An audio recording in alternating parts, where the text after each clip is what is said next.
everyone, this is Ellie from Tabikitsune channel. Thank you very much for watching today's video. Before we get to the topic, I would just like to talk a bit about my own channel, Tabikitsune. So this channel is about my experience here in Japan. I make videos about everyday life in Japan or travel videos where I meet like some very interesting people and see some beautiful places. So if you would be interested in seeing those kinds of videos with me in it all the time, then make sure to visit my channel. I look forward to seeing you there. So as you may know that we're in the middle of state of emergency, which means that we really cannot do much. We cannot go out, or we shouldn't go out. We should refrain from going to really crowded areas, which means that we spend most of our time at home, which can be a little bit boring, I have to admit. We have a lot of free time to spend on anything that we can do, mainly watching movies. That is why today I wanted to share with you 3 of the best movies that actually made me cry before. These movies are Japanese movies.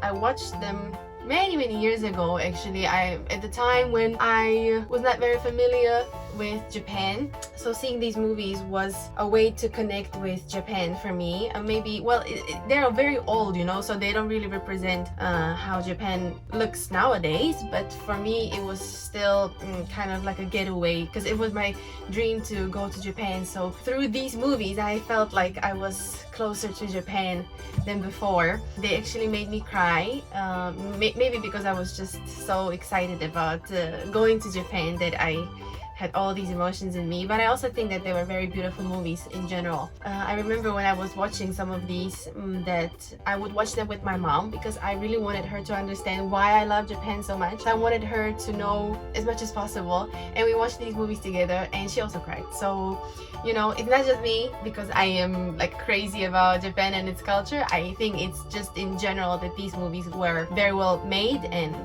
they had a really beautiful story. So let's get to number 3.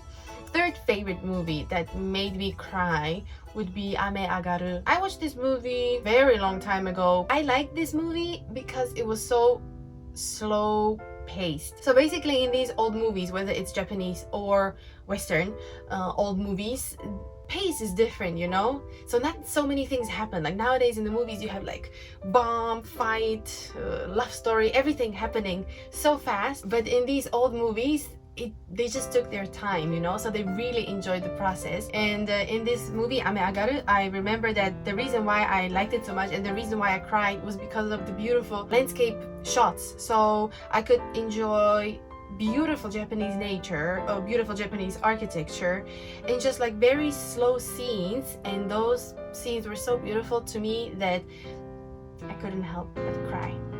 So that's why it's number 3 on my special list. Then the second movie is going to be an anime movie, because I couldn't leave any anime movie out of this selection, right? I had to think a lot about this one because there are so many anime movies that I really love, but if there is one that really got stuck in my heart, I would have to say it's the Howl's Moving Castle. I don't know if the reason is Howl or if it's just the beautiful story, but Howl's Moving Castle, I watched it when I was spending New Year's at my friend's house in Maizuru in Kyoto, and it was just a wonderful atmosphere because I was with her family and they all accepted me as a member of their family, and you know, we were just sitting under kotatsu eating some mikans, and she mentioned like, oh, we have Howl's Moving Castle, and I was like, I've never seen it before, but she was like, it's Ghibli, you know, so I knew that because it's Ghibli it must be really good. So we watched it. I cried like a baby at the end when Sophie and Howl finally got together